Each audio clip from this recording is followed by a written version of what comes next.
అన్న నమస్తే. నమస్తే. బాగున్నారా? బాగున్నా. ఆపరేషన్ కాగార్ కేంద్ర బలగాలతో దాదాపు 10,000 మంది సైన్యంతో మోహరించింది. ఇప్పటికే చాలా మంది చనిపోయిందని చెప్తున్నారు. ఈ యుద్ధం ద్వారా మావోయిస్టులను పూర్తిగా సమూలంగా అంతం చేస్తాం, 2026 వరకు మావోయిస్టులు అనేదే లేకుండా చేస్తామనే ఒక శపథం పూని ఆ చర్యలు కూడా అదే విధంగా వేగవంతం చేస్తున్నారు. ఇది దేనికి దారితీస్తుంది? ఇది నిజంగా సాధ్యమవుతుందా అనే దానిపైన మీరు ఏమంటారు? మొట్టమొదటగా ఈ ఇంటర్వ్యూ మీ ప్రశ్నకు నేను జవాబు చెప్పే ముందట నేను ఏ బ్యాక్గ్రౌండ్లో ఈ జవాబులు ఇస్తున్నానో పాఠకులు గమనించాలి. చాలామంది నేను మావోయిస్టుగా అర్థం చేసుకునే అవకాశం ఉంది. అంటే ఒకనాడు అంటే చరిత్ర నేను అనేక విషయాలు మాట్లాడుతున్నప్పుడు మావోయిస్టుగా భ్రమిస్తారు, కానీ నేను మావోయిస్టును కాను. మావోయిస్టు పార్టీ నుంచి 2017 డిసెంబర్లో నేను బయటికి వచ్చినాను. బయటికి రావడానికి కారణం చాలా స్పష్టంగా ఆ పార్టీ లైన్ను అంటే సాయుధ పోరాట సిద్ధాంతాన్ని నేను వ్యతిరేకించలేదు. ఆ సిద్ధాంతం సమానత్వం కోసం చేసే పోరాటాన్ని నేను అప్పుడు ఇప్పుడు ఎల్లప్పుడూ దాన్ని సమర్థిస్తా. దాంతోపాటుగా అయితే సిద్ధాంతం వేరు, ఆ సిద్ధాంతం దాన్ని సాధించడానికి ఉండే మార్గం ఏదైతుందో సాయుధ పోరాట దీర్ఘకాలిక ప్రజాయుద్ధ పంథా అనే దానిని వాళ్ళకు చెప్పి డాక్యుమెంట్ రాసి నేను బయటకు వచ్చి కూడా మాట్లాడినా. అప్పటి నుంచి ఇప్పటికీ నాకు ఏమీ మార్పు లేదు. చాలా స్పష్టంగా లైన్కి దీని లైన్ అంటారు. ఈ లైన్కి సంబంధించింది ఏదైతుందో ఇది ఒకనాడు సరైంది, కానీ ఆ తర్వాత ఇది ఈ సమాజంలో నేటి సమాజంలో కూడా దానికి కాలం చెల్లింది అనే విషయాన్ని నేను చాలా స్పష్టంగా చెప్పిన. కాబట్టి ఈ సందర్భంగా నేను మళ్ళీ ఎందుకు చెప్తున్నానంటే ఏది కాలం చెల్లిందని మీరు అంటున్నారు? సాయుధ పోరాట పంథాకే కాలం చెల్లింది ఏనాడో. అంటే ఆయుధాలు పట్టుకోవద్దనా మీరు అనేది? ఆయుధాలు పట్టుకోవద్దని కాదు, ఇవాళ ఆ యుద్ధానికి కాలం చెల్లింది అంటున్నా నేను. ఓకే, ఒకనాడు పట్టుకోవడం సరైందే, ఒకనాటి పోరాటం సరైందే. వాళ్ళు భూస్వాములకు వ్యతిరేకంగా, దొరలకు వ్యతిరేకంగా, అన్యాయాలకు వ్యతిరేకంగా ఈ పోరాటం అనేది సరైంది. ప్రజలు గుర్తించును, ప్రజలు ఆ సాయుధ పోరాటాలు చేరినరు. కానీ ఇవాళ సమాజంలో మార్పులు అవి వేరే రకంగా ఉన్నాయి. ఉన్నప్పుడు దానికి ఆ సాయుధ పోరాట పంథాకు కాలం చెల్లింది. ఇవాళ అంటే ఆ పార్టీ చట్టబద్ధంగా లీగలైజ్ అయ్యి పనిచేయడమే సరైంది అనే విషయాన్ని నేను చెప్పిన. కాబట్టి ఇందులో ఏమీ కన్ఫ్యూజన్ లేకుండా ఉంటారని చెప్తున్నాను. ఎందుకంటే పాఠకులు గందరగోళ పడద్దు. కొంతమంది తిట్టడము, మళ్ళీ మావోయిస్టు పట్ల జైన్ గమ్మని చెప్పి మాట్లాడుతుంటారు. నేను జైన్ కావడానికి కాదు, నేను ఇవ్వాలి మాట్లాడటానికి. నేను స్పష్టంగా ఈ శాంతి కమిటీకి సంబంధించిన యొక్క సంస్థాపకునిగా, నాయకునిగా, గత 6 నెలల నుంచి చర్చల ప్రక్రియ ప్రారంభించిన నాయకునిగా నేను ఈ ఇంటర్వ్యూ ఇస్తున్నాను. ఈ శాంతి కమిటీ ఎప్పుడు స్థాపించబడింది, ఎందుకు స్థాపించబడింది, దీని చరిత్ర ఏంటిది అనేది ఏందో నేను వివిధ సందర్భాలు స్పష్టం చేస్తా. కాబట్టి అయినప్పటికీ నేను ఉన్నానే విషయం కూడా మావోయిస్టు పార్టీకి, కేంద్ర కమిటీకి చాలా స్పష్టంగా తెలుసు. వాళ్ళకు నేను ఈ మొత్తం దాంట్లో ఉన్నానే విషయం చాలా స్పష్టంగా తెలుసు. జంపన్న యొక్క సిద్ధాంత రాజకీయాలు ఏమిటనే విషయాలు వాళ్ళకు చాలా స్పష్టంగా తెలుసు. అయినప్పటికీ కూడా ఏంటంటే వాళ్ళు చర్చలను, నా నాయకత్వం కింద ప్రారంభించబడిన చర్చలను ఏదైతుందో దాన్ని వాళ్ళు చాలా బ్రహ్మాండంగా వెల్కమ్ చేశారు. వెల్కమ్ చేసిన స్టేట్మెంటు మార్చ్ మేము 24 సుందరయ్య భవన్లో ఒక చిన్న మీటింగ్ పెట్టినాం. మేము ఆ మీటింగ్లో అప్పటికి కమిటీ ఏమీ లేని సందర్భంగా మేము మీటింగ్ పెట్టింది ఏందో మేము స్పష్టంగా ప్రభుత్వానికి వ్యతిరేకంగా, అంటే బీజేపీ రాజకీయాలకు వ్యతిరేకంగా కాదు, మావోయిస్టు రాజకీయాలకు వ్యతిరేకం కాదు, కానీ శాంతి స్థాపించాలి, కాల్పుల విరమణ, శాంతి చర్చలు జరగాలి అనేది ఏందో. ఇది జరగాలన్నప్పుడు స్పష్టంగా ఏ విధానాలు అయితే ఉండాలనో నిష్పక్షపాతంగా మన విధానాలు ఉండాలి. ఏ రాజకీయాలకు ఈ రంగు ఉండకుండా ఇది ఏర్పడాలి.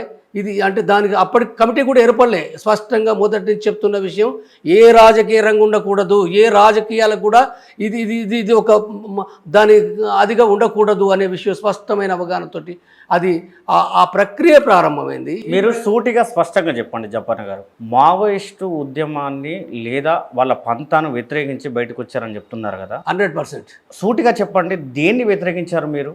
నేను వ్యతిరేకించింది సాయుధ పోరాట పంథా, దీర్ఘకాలిక ప్రజాయుద్ధ పంథా అనేది దానికి కాలం చెల్లింది అనే విషయాన్ని అంటే ఆ ఉద్యమానికి కాలం చెల్లిందని చెప్తున్నారా మీరు?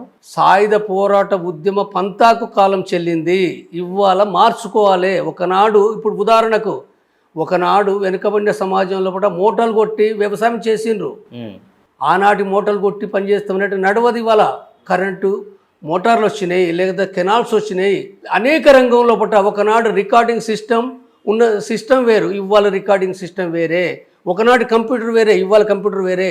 అనేక రంగాల మార్పులు ఎట్లయితే వచ్చినాయో ఒకనాడు సాయుధ పోరాటమే తప్పనిసరి అవసరము. ఎందుకంటే ఆనాడున్న పరిస్థితి తప్పనిసరిగా గ్రామీణ ప్రాంతంలో యువకులు, రైతులు, కూలీలు తుపాకులు పట్టవలసిన పరిస్థితి అనేది 70లో 80లో ఉంది. అందుకోసమే నక్సల్బరి వచ్చింది, అందుకోసమే శ్రీకాకుళం వచ్చింది. అనేక రైతాంగ తిరుగుబాట్లు జరిగినాయి. కానీ ఆ తర్వాత రైతాంగ తిరుగుబాట్లు ఎక్కడున్నాయి? ఎగిరిపోయినాయి కదా. ఎగిరిపోయి ఇవాళ అడవి ప్రాంతాలనే ఉంది. అడవి ప్రాంతాలే ఉన్నది తప్ప బయట ఏ భూస్వామ్య వర్గానికి వ్యతిరేకంగా రైతాంగ తిరుగుబాటు జరగటం లేదు. ఈ పరిస్థితి లోపట ఇప్పుడు ఏదైతుందో వాళ్ళు ఆలోచించవలసిన అవసరం ఉంది. వాళ్ళు ఆలోచించాలంటే కూడా ఏం జరగాలి అనే ప్రక్రియ వేరు. వాళ్ళు ఆలోచించాలనుకుంటే కూడా ఏంటంటే ఇవాళ వాళ్ళు అంత ఈజీగా సరెండర్ కావడం అనేది జరగదు. అది తర్వాత దానికి సంబంధించిన ప్రక్రియ నేను చెప్పింది మొట్టమొదటి నుంచి 38 మంది మాడు లోపట ఒకేసారి చంపబడ్డారు. డ్రోన్లతోటి, బాంబులతోటి, ఆటో వెపన్స్ తోటి చాలా దాడి జరిగితే అందులో చాలామంది చనిపోయినారు. ఒక భయానకమైన అదే కాదు అనేక ఘటనలు ఈ సంవత్సర కాలం లోపల అనేక మంది అందులో మావోయిస్టులు నాయకులు ఉన్నారు, సభ్యులు ఉన్నారు, సాధారణ ప్రజలు ఉన్నారు. సాధారణ ప్రజలు కూడా చంపబడుతున్నారు ఎక్కువ సంఖ్య లోపల. ఈ మొత్తం దృష్టిలో పెట్టుకొని ఆనాటి నుంచే నేను చెప్తున్న విషయం, నన్ను ఇంటర్వ్యూలు అడిగినప్పుడు స్పష్టంగా నేను చెప్పిన విషయం ఏంటంటే ఒక వంక ఆ లైన్ను నేను విభేదించినప్పటికీ దాని పరిష్కారం చెప్పడం కూడా నా బాధ్యతగా నేను ఆనాటికి శాంతి కమిటీ లేదు. నాకు అర్థమైన పద్ధతిలో నేను చెప్పింది ఏంటంటే దీనికి పరిష్కారము తప్పనిసరిగా కాల్పుల విరమణ జరగాలి, చర్చలు జరగాలి. అంటే చాలా ప్రశ్నలు వేసిందంటే వాళ్ళు ఎందుకు ఇది ఇంకా చేయడం ఎందుకు, లొంగిపోవచ్చు కదంటే లొంగిపోవడం జరగవలసిన ప్రక్రియ తప్పనిసరిగా కాల్పుల విరమణ జరగాలి, చర్చల ప్రక్రియ ప్రారంభం కావాలి. అది జరిగినప్పుడు వాళ్ళు ఆలోచించినప్పుడు వాళ్ళు నిర్ణయించుకోవాల్సిన విషయం తప్ప మనం ఎవరూ చెప్పలేము. కానీ నేను అంటే ఒక పరిష్కార మార్గంగా చెప్పిన ఏదైతుందో ఆనాటి నుంచి ఆ చర్చ కొనసాగుతూ దీనికోసం ర్యాలీలు జరిగినాయి. సూర్యాపేట లోపల కరీం నాయకత్వంలో 3 దఫాలుగా ర్యాలీలు జరిగినాయి. ఈ స్టేట్లో చర్చలు జరగాలని. పెద్దపల్లిలో ర్యాలీలు జరిగినాయి, కర్నూలులో ర్యాలీలు జరిగింది. ఈ చరిత్ర అనేది ఇవాళ చర్చల ప్రక్రియ మొదలు కావడానికి సంబంధించిన చరిత్ర ఒకటి ఉంది.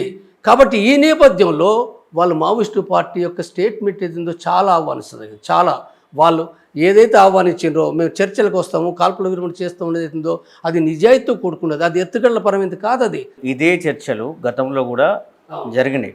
90లో కానీ 2002లో కానీ జరిగినాయి. అవి ఏ ఫలితాలను ఇచ్చినాయి? అవును, ఏ ఫలితాలు ఇవ్వలేదు. ఏ ఫలితాలు ఇవ్వకపోవడానికి కారణం ప్రభుత్వ విధానాలు ప్రధాన కారణమే. కానీ ప్రభుత్వ విధానాలు మాత్రమే కాదు, నా ఇంటర్వ్యూలో అనేక సందర్భాలు చెప్తున్నా, అనేక మందితోటి నేను మాట్లాడుతున్న విషయం ఏంటంటే ఆనాడు అది ఎత్తుగడలే. మావోయిస్టు పార్టీకి లేదా మావోయిస్టు పార్టీ పూర్వ పార్టీ పీపుల్స్ వార్ పార్టీకి అది ఎత్తుగడలే తప్ప అదొక శాంతిని సాధించే లక్ష్యం కాదు. ఎందుకు కాదనంటే దాని యొక్క లక్ష్యము గెరిల్లా జోన్స్, విముక్తి ప్రాంతాలు, ఎర్ర సైన్యం నిర్మాణము, యుద్ధం అనే ప్రక్రియ కొనసాగుతుంది. ఆనాడు నేను తెలంగాణ సెక్రటరీగా, ఒక సీసీ మెంబర్గా ఆంధ్రప్రదేశ్లోని 3 రాష్ట్రాల్లో ఒక కీలకమైన ప్రాంతంలో ఉన్న ఒక నాయకుడిని. కాబట్టి నాకే కాదు ఆనాడు కేంద్ర కమిటీకి కానీ అందరికీ స్పష్టంగా ఉంది, మనం శాంతి చర్చలు ఎందుకు పోతున్నాం అంటే శాంతి చర్చలకు ఆనాడు Maoist party People's War party అది ఆహ్వానించింది కాదు. ఆనాడు అది కోరుకున్నది కాదు. అది ఎవరు కోరుకున్నారంటే పౌర స్పందన లాంటి కొద్దిమంది మేధావులు గత 6 సంవత్సరాలు 97 నుంచి వాళ్ళు నిరంతరం మీటింగ్లు పెడుతూ వాళ్ళు ఈ ప్రచారం ఎన్కౌంటర్ జరిగినప్పుడు, లేకపోతే మావోయిస్టులు ఒక పోలీసులను చంపినప్పుడు వివిధ సందర్భాల్లో వాళ్ళు లేదు శాంతి చర్చలు జరగాలని వాళ్ళు అంటున్న దాన్ని ఎవరూ దాన్ని అంగీకరించలేదు. ప్రభుత్వం అంగీకరించలేదు, మా పీపుల్స్ వారు కూడా అంగీకరించలేదు. కానీ 2002లో కొంత అంగీకరించి నష్టపోవడం జరిగింది. చంద్రబాబు చాలా నష్టపరిచిండు, అది వేరే విషయం. ఆ చరిత్ర అదొకటి ఉంది. కానీ 2004 లోపల ఈ ఆంధ్రప్రదేశ్ యొక్క రాజకీయ నేపథ్యం దృష్టిలో పెట్టుకున్న ఓన్లీ ఆంధ్రప్రదేశ్, దేశం కాదు, దేశంలో కేంద్ర కమిటీ ఎక్కడ కూడా లేదు. సేమ్ టైంలో ఎట్ ది టైం ఒరిస్సాలో, జార్ఖండ్లో, బీహార్ లోపల మావోయిస్టు పార్టీ మావోయిస్టులను చంపారు సేమ్ టైం. కాబట్టి ఇక్కడ ఓన్లీ ఇది ఆంధ్రప్రదేశ్. వాస్తవంగా ఇది చర్చలు ఇక్కడ సఫలమవుతాయంటే ఎట్టి పరిస్థితులు కావని మాకు తెలుసు, వాళ్ళకు తెలుసు, ప్రజలకు తెలియదు, మేధావులకు తెలియదు. కానీ అది ఎందుకు జరిగింది అనుకున్నప్పుడు మేము ఆ చర్చలో మేము మొండివాదులుగా ఉండకూడదు. మేమని ఇప్పుడు నేను సంబోధిస్తున్నట్టే ఆనాటి నేపథ్యం నుంచి నేను మాట్లాడుతున్నాను. మేమనే దానికి ఇవ్వాలని మావోయిస్ట్ పార్టీ కాదు, మళ్ళీ చెప్తున్నా. కాబట్టి ఆ నేపథ్యం లోపల ఆనాడు చర్చలకు అనేది ఏందో ప్రజాస్వామిక వాదుల యొక్క అభిప్రాయాలు ఏవైతున్నాయో పీపుల్స్ వార్ అంటే మొండివాదులు కాదు అని నిరూపించడానికి మాత్రమే, అలా ఆయుధాల కోసం కాదు, మరొకటి కాదు, ఓన్లీ వన్ ప్రజాస్వామిక వాదుల యొక్క అభిప్రాయాలను ఆంధ్రప్రదేశ్ సమాజంలో ఆంధ్రప్రదేశ్ సమాజం లోపల ఈ ప్రజలను మరింత అధిక గెలవడానికనే దాంతో ఆనాడు మేము చర్చలకు పాల్గొన్నాం. అందుకోసమే సేమ్ టైంలో గమనించండి, ఇక్కడ ఆంధ్రప్రదేశ్ లోపల 3 రాష్ట్రాలు తెలంగాణ, ఏఓబి, ఏపీ అనే 3 విభాగాలు ఏపీ లోపల రాష్ట్ర సెక్రటరీ రామకృష్ణ చర్చలకు వచ్చిండు. తర్వాత తెలంగాణ నుంచి ఒక సభ్యుడు ఉదయ్ గణేష్ అనే సభ్యుడు ఒక ప్రతినిధికి వచ్చిండు. ఏఓబి నుంచి సుధాకర్ అనే ఒక ప్రతినిధి వచ్చిండు. 3 వచ్చారు. కానీ మేము ఏం చేసినాం, మేము ఎక్కడ ఉన్నామనంటే ఈ చర్చలు ఇవి జరిగేటి కాదు, ముందుకు పోయేటి కావు, మాకు తెలుసు. మేము ఇక్కడ సేమ్ టైం లోపల జార్ఖండ్ సరెండర్ లోపల మా పీపుల్స్ వార్ పార్టీ యూనిటీ ఒక మెర్జర్ ఐక్యత అనే దాని లోపలికి ఏంటంటే అక్కడ ఆ మీటింగ్ మేము వెళ్ళినాం. తప్పనిసరిగా ఆ ప్రక్రియ తప్ప ఈ ప్రక్రియ కాదు అనే విషయం మాకు స్పష్టం. మేము యుద్ధం చేయాలి విముక్తి ప్రాంతాలను ఆనాడు ఉన్నది.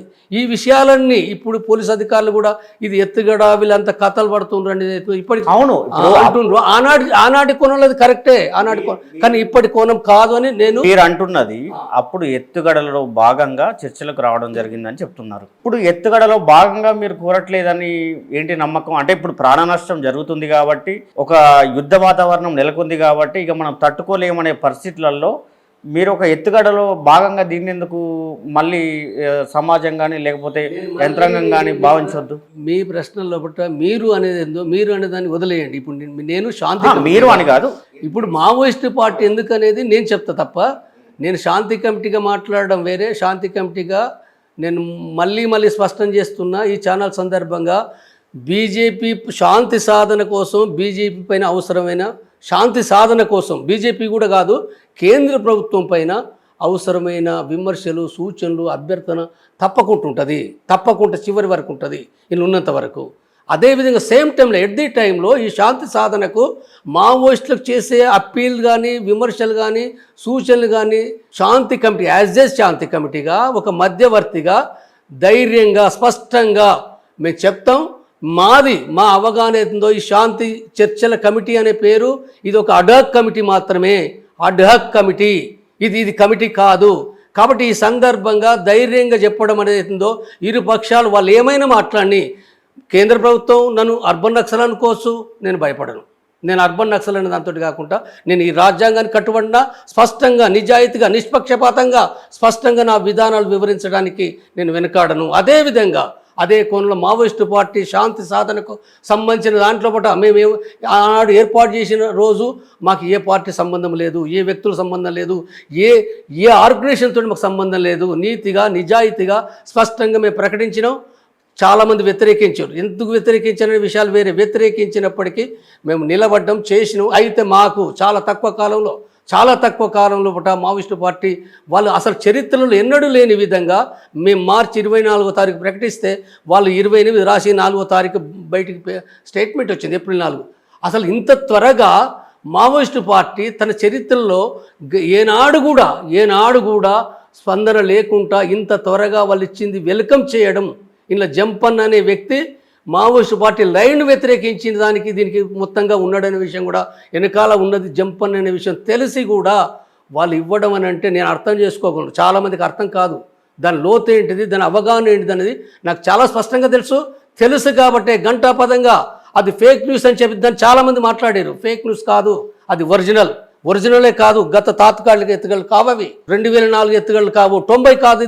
ఇది చాలా మార్పులు జరిగినాయి. ఈ మార్పులకు అనుగుణంగా వాళ్ళ ప్రకటనను వాళ్ళ అంతరంగాన్ని అర్థం చేసుకున్నా, వాళ్ళ ఉద్యమాన్ని అర్థం చేసుకున్నా. నేను గంటాపదంగా చెప్పిన, నేను స్పష్టంగా అప్పటి నుంచి కూడా చెప్పిన, ఇది సుస్థిర శాంతి కోసమే మా శాంతి మేము అది చేస్తున్నాం. కాబట్టి తప్పనిసరిగా మాకు ఆశాభావం ఉంది, ప్రభుత్వాన్ని కానీ మావోయిస్టులను కానీ ఒప్పించగలమనే నమ్మకం ఉంది.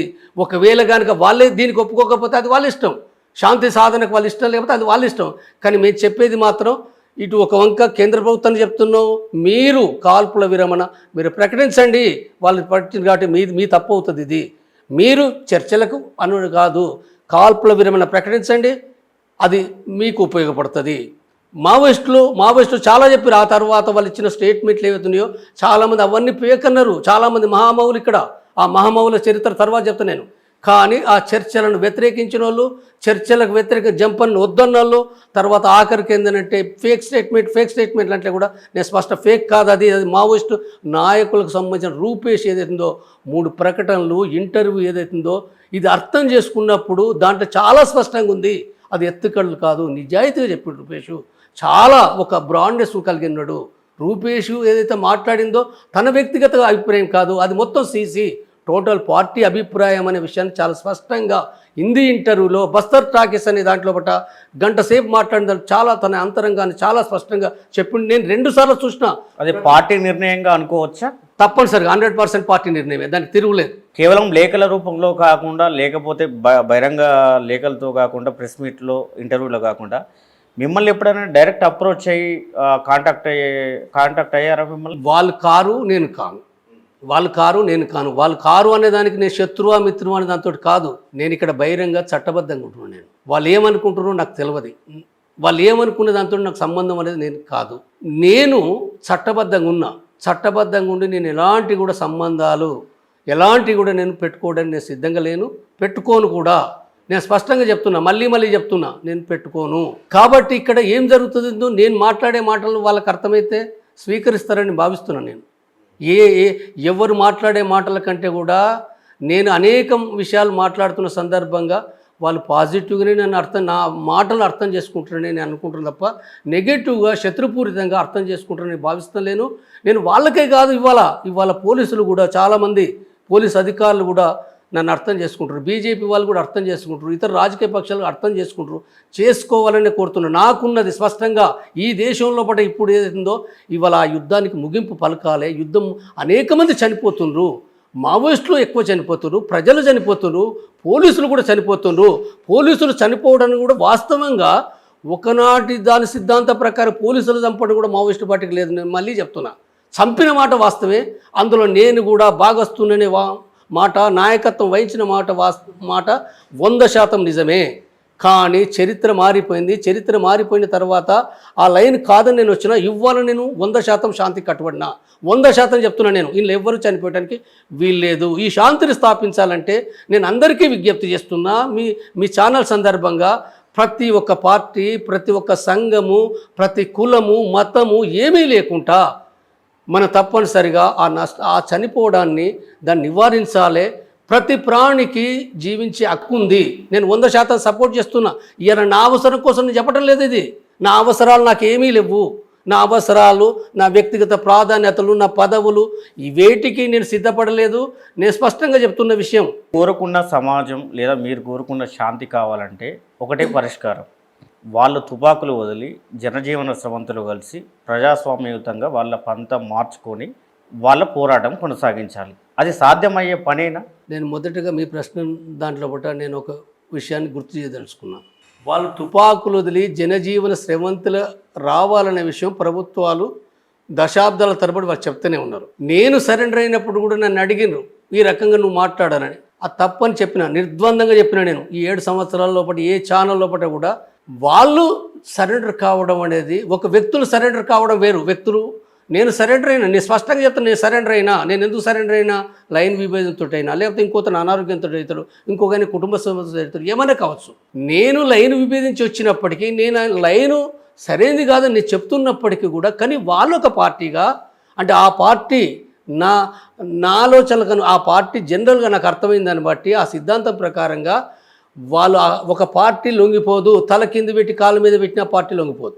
ఒక్కడు పోరాడతాడు, 2 పోరాడతారు. వాళ్ళ సిద్ధాంతాన్ని అంటి పెట్టుకున్నంత వరకు వాళ్ళు భయపడి కూడా వాళ్ళు ఏం మాట్లాడతలేదు. నేను 100% చెప్తా, భయపడి పోరు. నేను చరిత్రలో సాక్ష్యాలున్నాయి. ఒకనాడు కొండపల్లి సీతారామయ్య ఒక్కడే, లేదా 2, 3, 5, 10 మంది నడిపారు. ఆనాడు ప్రభుత్వం చాలా బలమైంది. ప్రభుత్వ బలం కూడా వీళ్ళెంత నక్సల్ బరీలో కూడా చాలామంది దెబ్బతిన్నారు. ఎవరూ లేరు, చెట్టుకొక్క పుట్టుకొక్క అక్కడోళ్ళు ఇక్కడ ఉన్నారు. కానీ 4 నిలబెట్టారు. 40 అయింది, 400 అయింది, 4000 అయింది. చరిత్ర ఏదైతుందో, ఎప్పుడు కూడా కమ్యూనిస్ట్ సిద్ధాంతం ఏదైతుందో, ఒక్కడున్నా, 2 ఉన్నా, 4 ఉన్నా, చివరి వరకు పోరాడడం అనేది ఆ డ్యూటీ ఉంటుంది. కాబట్టి ఆ భయపడడం అనేది ఉండదు. కాబట్టి అయితే ఇప్పుడు వాళ్ళు చర్చలకు ఎందుకు వస్తున్నారు భయపడానంటే చాలా తప్పుడు వ్యాఖ్యానం ఏవో మీడియాలో వస్తాయి. భయపడి కాదు, ఎట్టి పరిస్థితులు కాదు, వాళ్ళు భయపడరు, వాళ్ళు పోరాడతారు. కానీ అయితే వాళ్ళు ఇప్పుడు చర్చలకు వద్దామని దాంట్లో నా అభిప్రాయం, నా అంచనా, నా విశ్లేషణ, నేను చెప్పే అవగాహన వేరు, నేను చెప్పేది మీరు రండి పద్ధతి ప్రకారంగా, మీరు సరెండర్ కాదు, చర్చల ప్రక్రియ ప్రకారంగా కాల్పుల విరమణ జరిగినప్పుడు చర్చల ప్రక్రియ లోపల మీరు అంటే వాళ్ళు ఆల్రెడీ వాళ్ళు ఏం చెప్పిందంటే చాలా స్పష్టంగా చెప్పారు. మన కళ్ళు తెరవకపోతే మన తప్ప సమాజంలో కొంతమందికి వాళ్ళు చాలా స్పష్టంగా ఆయుధ విసర్జన ఎజెండా లోపల చేర్చమని చెప్పి కూడా చెప్పారు. వాళ్ళంతటా అంటే ఛత్తీస్గఢ్ ఉప ముఖ్యమంత్రి చెప్తే మీరు చెప్పండి పెట్టండి మేము చర్చిస్తామని చెప్పారు. చాలా ఎంత బ్రహ్మాండంగా చెప్పారు వాళ్ళు. తర్వాత వాళ్ళు ఎక్కడ కూడా 3 దాంట్లో బీజేపీ రాజకీయాలను ఎక్కడ విమర్శ చేయాలి మీరు గుర్తుపెట్టుకోండి. బీజేపీ రాజకీయాలను ఎవరు మన రూపేష్ ఎక్కడ విమర్శ చేయాలి. వాళ్ళు అప్పీల్ చేశారు. శాంతి చర్చల కమిటీ ఏదైతే చెప్తుందో మేము దాన్ని స్వాగతిస్తున్నాం. చర్చలకు వచ్చిన తర్వాత లేదా చర్చల ద్వారా ఒక మాజీ మావోయిస్టుగా లేదా ప్రస్తుతం మావోయిస్టుల తరపున ఒక శాంతి దూతగా మీరు వెళ్తున్నారు కాబట్టి మావోయిస్టుల లక్ష్యం ఏంటి? తుపాకీ ద్వారా రాజ్యాన్ని సాధించాలి, ఈ అణచివేత, ఈ వివక్ష, ఈ అసమానతలను మనం రూపుమాపాలనేదే కదా ప్రధాన ఎజెండా. దానిలో భాగంగా పోరాటం చేస్తున్నప్పుడు ప్రధానంగా ఇంకొకటి కూడా భూమిపైన హక్కును సాధించాలి అని, దున్నేబడితే భూమి కావాలి అని. మరి ఈ ఆంక్షలను కానీ ఈ యొక్క హక్కులను కానీ లేదా ఈ కోరికలను కానీ ప్రభుత్వం తీరుస్తుందా? ప్రభుత్వం అంగీకరిస్తుందా? అంగీకరించిన నేపథ్యంలో చర్చలు సఫలం ఎలా అవుతాయి? అవును, కరెక్ట్. అది మీరు కరెక్ట్ ప్రశ్నించారు. వాళ్ళ సిద్ధాంతం ఏంటంటే సాయుధ పోరాటం కాదు. నేను కూడా పనిచేసినప్పుడు ఏనాడు కూడా మా సిద్ధాంతం సాయుధ పోరాటం అని చెప్పలే. కానీ మీడియా కొంతమంది తెలియని యువకులు ఏంటంటే సాయుధ పోరాటం సిద్ధాంతం అనుకుంటారు. చాలా చాలా చాలా తప్పిది. అది ఆ మావోయిస్టు పార్టీకి లేదు. ఆనాడు నేను కమాండర్గా పనిచేసినప్పటి నుంచి నేను ఏనాడు కలిగలేను. కాబట్టి ఇది ఒక తప్పుడు. అసలు సిద్ధాంతం ఏంటి? సిద్ధాంతం అని అంటే తుపాకీ కోసం పోరాడలే, సమానత్వం కోసం పోరాడారు. ఈ దేశంలో కులాలు ఉన్నాయి, వర్గాలు ఉన్నాయి, మతాలు ఉన్నాయి, వర్ణ వివక్ష ఉన్నది, కుల వివక్ష ఉన్నది, అన్యాయాలు ఉన్నాయి, అణచివేత ఉన్నది, వర్గ దోపిడి ఉన్నది. ఈ దోపిడికి వ్యతిరేకంగా పోరాడాలంటే పోరాట లక్ష్యం ఏంటిది? అందరూ సమానమే, అందరూ సమానమే. ఈ సమానం అనేది ఉందో ఇవాళ ఈ వ్యవస్థలో ఒక వంక దోపిడి రోజుకు ఒక్కొక్కడు పెరిగిపోతుండు, పేదోళ్ళు తగ్గిపోతుండ్రు, అణచివేత కొనసాగుతుంది, దోపిడి కొనసాగుతుంది. 100 ఏళ్ల కింద కొనసాగింది, బ్రిటిష్ కాలంలో కొనసాగింది, ఆ తర్వాత ఇక్కడ కాంగ్రెస్ ప్రభుత్వం వచ్చిన తర్వాత కొనసాగింది. ప్రభుత్వాలు ఎన్ని మారినా దోపిడీ అనేది మారలేదు, మరింత పెరుగుతుంది. అయితే భూస్వామ్య వ్యవస్థ మారిపోయింది. కొద్దిమంది భూస్వాములు ఉండొచ్చు, కానీ వ్యవస్థ మారిపోయింది. పెట్టుబడిదారి వ్యవస్థ వచ్చింది. పెట్టుబడిదారి దోపిడీ అడుగడుగున అంతటా ఇందు లేదు అందు లేదని సందేహం లేదు. అన్ని రంగాల్లో, అన్ని ప్రాంతాల్లో అంతటా ఉన్నది, అది వ్యాపించి ఉన్నది. డీకేలో ఉన్నది, మణిపూర్లో ఉంది, మేఘాలంలో ఉంది, కాశ్మీర్లో ఉంది, తెలంగాణలో ఉంది. ఇది ఈ దోపిడీ ఏదైతుందో అన్ని రంగాలు, అది వ్యవసాయ రంగంలో ఉంది, కార్మిక రంగంలో ఉంది, పారిశ్రామిక రంగంలో ఉంది, సర్వీస్ రంగంలో ఉంది. ప్రతి ఒక్క రంగంలో కూడా పెట్టుబడిదారి దోపిడీ అనేది అది విస్తృతపరచబడింది. కాబట్టి ఇలాంటప్పుడు ఇవాళ ఈ నేపథ్యం లోపల భూస్వామికి వ్యతిరేకంగా పోరాటం ఏమీ మాట్లాడలేరు. ఏ భూస్వాముల వ్యతిరేక ఏ భూములు దున్నలేరు వీళ్ళు. ఏ భూస్వాములే పెట్టుబడిదారులుగా మారారు, భూస్వాములే పెట్టుబడిదారులుగా మారినరు. ఈ మారిన పరిస్థితి లోపల ఇవాళ ఈ ప్రజలను చైతన్యవంతంగా చాలా ఓపికతోటి దీర్ఘకాలికంగా రాజ్యాంగ పరిధికి లోబడి, నేను మళ్ళీ చెప్తున్నా, రాజ్యాంగ పరిధికి లోబడి మాత్రమే ఇక్కడ ప్రజలను చైతన్యవంతం చేయాలి. అది చేయము, మేము కాదు, మేము చాలా అది అన్నట్టు వాళ్ళు ఏమి చేయలేరు. వాళ్ళు ఏమి చేయలేరు, నేను స్పష్టంగా చెప్తున్నా. మావోయిస్టులు రాజ్యాంగాన్ని నమ్మరు కదా, అందుకోసం నేను మార్చుకోవాలని చెప్తున్నాను. వాళ్ళు మార్చుకుని వాళ్ళకి ఆ టైం ఇవ్వాలి. వాళ్ళు కోరుతున్నారు. రూపేష్ కూడా కోరింది ఏంటంటే మేము కొన్ని విషయాలు మాట్లాడుకోవాలి, మాకు నెల రోజులు ఇవ్వండి అంటే కూడా ఇవ్వటం లేదు. దగ్గర ఉన్నట్టు కాల్చి చంపుతుంది. తప్పిది. శాంతి కోరుతున్నప్పుడు, చర్చను కోరుతున్నప్పుడు ఇది ఏదైతుందో చుట్టుముట్టి దాడి చేయడం, కరిగుట్టలు దాడి చేయడం, ఇప్పటికీ ఇవాళ వార్తల్లో కూడా అక్కడ కరిగుట్ట ఊసూరు పక్క పంటే అక్కడ ఒక మహిళ చనిపోయింది అనేది, తుపాకీ దొరికిందని, మరొకడ ఒరిస్సా లోపల కూడా నిన్ననో మొన్ననో సున్నబేడ గుట్ట దగ్గర ఉదంతి అనే ఏరియా లోపల చనిపోయిన 2-3 అనేది ఒక వార్తలు, పేపర్ వార్తలు. కాబట్టి ఇవి లేదా మావోయిస్టులు కూడా మొన్న ఎవరినో ఇన్ఫార్మర్స్ చంపారు, తర్వాత ఇంకేదో ఇవన్నీ ఏవో పేపర్ వార్తలు వస్తున్నాయి. అంటే హింస అనేది ఏదిందో ఎక్కువ తక్కువలు ఏమైనప్పటికీ, ఎవరేం చేసినప్పటికీ ఈ హింస అనేది బంద్ కావాలంటే తప్పనిసరిగా కేంద్ర ప్రభుత్వాన్ని నేను కోరుతున్నాను. ఎందుకంటే బంతి వాళ్ళ దగ్గరది. ఇప్పుడు మావోయిస్టులు ఆల్రెడీ చెప్పారు, వాళ్ళు చాలా స్పష్టంగా చెప్పారు, నిజాయితీతో చెప్పారు. 100% చెప్పారు వాళ్ళు, 100% చెప్పారు. ఇంకా కావాలంటే మీకు క్లారిటీ ఇస్తారు వాళ్ళు, ఏమీ అది లేదు, వాళ్ళు క్లారిటీ ఇస్తారు, తప్పనిసరిగా ఇస్తారు వాళ్ళు. కానీ మీరు చంపడాన్ని ఆపండి, మీరు దాడి చేయడాన్ని ఆపండి. మీకు 10 మంది చంపుతారు, 100 మంది చంపుతారు, ఏం చంపుతారు? చంపితే వాళ్ళు పిల్లిని ఇంట్లేసి కొడతా అంటే అది పులిగా మారుతుంది. మీరు గుర్తుపెట్టుకోండి, పిల్లిని ఇంట్లేసి కొడితే పులిగా మారుతుంది. మీరు చర్చలకు వాళ్ళు వస్తున్నప్పుడు నువ్వు ఆహ్వానం చెప్తే వాళ్ళు ఏం చేయాలి? వాళ్ళు ఖచ్చితంగా తిరిగి మళ్ళీ వాళ్ళేం అట్లా వదలరు, లొంగిపోరు. ప్రభుత్వానికి కానీ బీజేపీ పార్టీకి కానీ ఆ ఉద్దేశమే ఎక్కడ కనిపించట్లేదు కదా, అంతమొందించడమే ప్రధాన లక్ష్యంగా ముందుకు సాగుతున్నారు కదా. అంటే మేము శాంతి చర్చల కమిటీగా చెప్తున్నాను నేను, శాంతి చర్చల కమిటీ. ఇక శాంతి చర్చల కమిటీ మేమేదో 2 రోజుల్లో 3 రోజుల్లో పూట వెంటనే అయిపోతుంది అంటే దీనికి కొనసాగింపుగా కూడా రీసెంట్గా మా హోంశాఖ మంత్రి సహాయ మంత్రి బండి సంజయ్ గారు కూడా కొన్ని వ్యాఖ్యలు చేస్తారు.